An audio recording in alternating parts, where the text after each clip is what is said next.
In this video, we're going to look at the artificial neural network, or ANN as they're called. And you might be asking, why are we looking at this in the context of multiple response optimization? Well, as it turns out, the ANNs can be used to optimize multiple responses. So let's have a look at the ANN, the artificial neural network. The instructions on the left-hand side here tell us that we need to go and collect data and enter into the Data tab into the yellow cells. We go over to the Data tab. Here are the yellow cells, and notice now that we've got 3 inputs, input 1, 2, and 3, and then 2 outputs. You don't have to use all 3 inputs, and you certainly don't have to use both outputs. You can use 1, 2, or 3 inputs, or 1 or 2 inputs. Pardon me, excuse me, 1 or 2 outputs. And we are limited to 1,000 data points as the input. Here I've got data for airflow, water temperature, and acid concentration, and what I'm looking to determine is the relationship between those inputs and then stack loss and then CO2 output, or SO2 output, pardon me. Back to the instructions. So those are the, that's the data tab I'm referring to. Then it says select the activation function to be used at each layer. And let me jump over to the prediction model for the moment. These are the activation functions here, and so are at least the weights for the layers. And so what we're trying to do is we're trying to understand what kind of relationship best suits the data, and we're going to lay those in here. I've got 2 activation functions that we're using in this particular model, a sigmoid and a tan function. You can use really just about any activation function, but these are the common, two of the more common ones. And here are all the possible combinations of the sort of the 3. I've got 3 different layers rather, labeled layer 2, 3, and 4.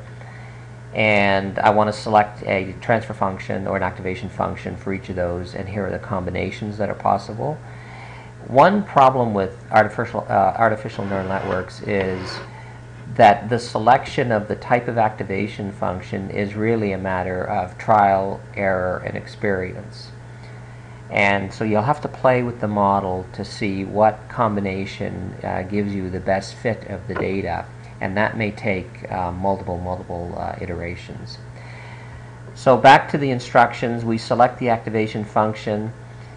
Here I've got a 110, and then we go to the Train tab, and on the Training tab we're going to execute these instructions. So over on the Training tab it says go to the Training tab, select F9, and that's because in a set of cells Z2 through Z33 there's a random function, and so we're resetting a random number as the seed set in cells 2 through 33 in column Z. And then what we'll do is we're going to copy those values and paste them down into locations Z40 through 42 through Z73. Then we use the Excel solver function. Now the solver function is an Excel add-in that may have to be added in. In fact, it has to be added in manually, but once you add it in manually, then it's usually there forevermore, so you have to add it in. And then what we want to do is select our mean squared error to be whatever value we'd like it to be. So you can see here I'm optimizing on, yes, I'm optimizing both of the outputs that I have by minimizing the mean squared error. And then we're going to solve, and we look at and then once we solve, the add-in solver solves for a minimum mean squared error, then we keep that solution.